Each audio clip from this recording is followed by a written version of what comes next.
A ball bearing is a type of rolling element bearing that uses balls to maintain the separation between the bearing races. The purpose of a ball bearing is to reduce rotational friction and support radial and axial loads. It achieves this by using at least two races to contain the balls and transmit the loads through the balls. In most applications, one race is stationary and the other is attached to the rotating assembly. As one of the bearing races rotates, it causes the balls to rotate as well. Because the balls are rolling, they have a much lower coefficient of friction than if two flat surfaces were sliding against each other. Common ball bearing designs include angular contact, axial, deep groove, and preloaded pairs. The balls in ball bearings can also be configured in various ways. Ball bearings are used in a wide range of applications, some of which include skateboards and centrifugal pumps. History of ball bearing. The first ball bearing was discovered in 1794. Although bearings had been developed since ancient times, the first modern recorded patent on ball bearings was awarded to Philip Vaughan, a Welsh inventor and ironmaster who created the first design for a ball bearing in Carmarthen in 1794. His was the first modern ball bearing design, with the ball running along a groove in the axle assembly. They have several common designs, each one of them offering good performance during operation. It even reduces frictions caused in wheels during operations. It supports wheel and vehicle alignment, with the wheel giving better performance and causing zero to very low friction, hence improving stability of machines and increasing more output with less fuel usage. They are made from various material including stainless steel, chrome steel, and ceramic. The video shows how Infan is working on its full potential with the help of ball bearing with minimum fuel input, providing more performance and less frictional sounds. There are many device and instruments wherein ball bearing can be used.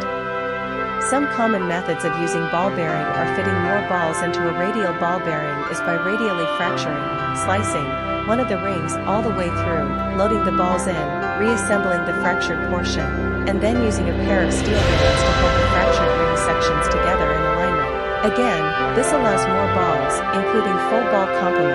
However, unlike with either slot fill or relieved race constructions, it can support significant axial loading in either direction.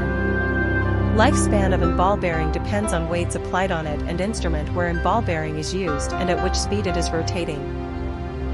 In general, maximum load on a ball bearing is proportional to outer diameter of the bearing times the width of the bearing.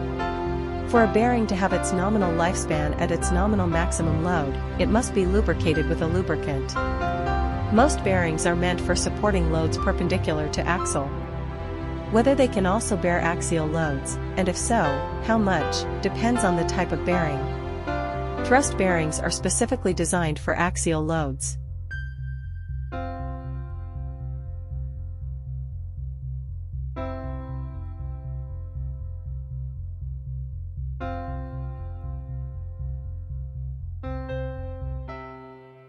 Wheel alignment adjusts the angles of your wheels to ensure they are parallel to each other and perpendicular to the road, while wheel balancing distributes the weight of the tire and wheel assembly evenly to prevent vibrations. While both services contribute to a smoother ride, tire balancing and wheel alignment are not the same services.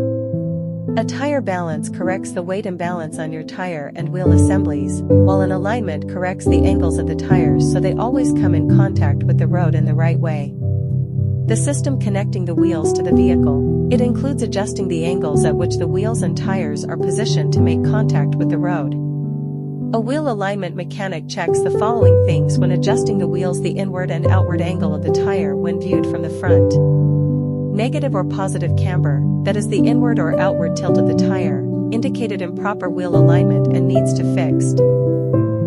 Some signs of bad wheel alignment are the vehicle pulling one side, steering wheel not returning to center, loose steering, excessive tire wear in certain spots. For mechanics or workshops with limited space, portable wheel alignment machines offer a practical solution. Designed for easy transport and setup, these systems are lightweight and compact. While convenient, portable systems may not achieve the same level of accuracy as their larger, stationary counterparts. They are often chosen for their flexibility rather than ultimate precision. The primary angles are the basic angle alignment of the wheels relative to each other and to the car body. These adjustments are the camber, caster, and toe. On some cars, not all of these can be adjusted on every wheel. Balancing involves optimizing mass distribution in rotating bodies to minimize vibration, noise, and bearing wear by aligning the center of gravity with the axis of rotation. This is achieved through static and dynamic balancing techniques. A balancing machine is a measuring tool used for balancing rotating machine parts such as rotors for electric motors, fans, turbines, disc brakes, disc drives, propellers and pumps. The machine usually consists of two rigid pedestals, with suspension and bearings on top supporting a mounting platform. The unit under test is bolted to the platform and is rotated either with a belt dash, air dash, or end drive. As the part is rotated, the vibration in the suspension is detected with sensors, and that information is used to determine the amount of unbalance in the part. Along with phase information, the machine can determine how much and where to add or remove weights to balance the part.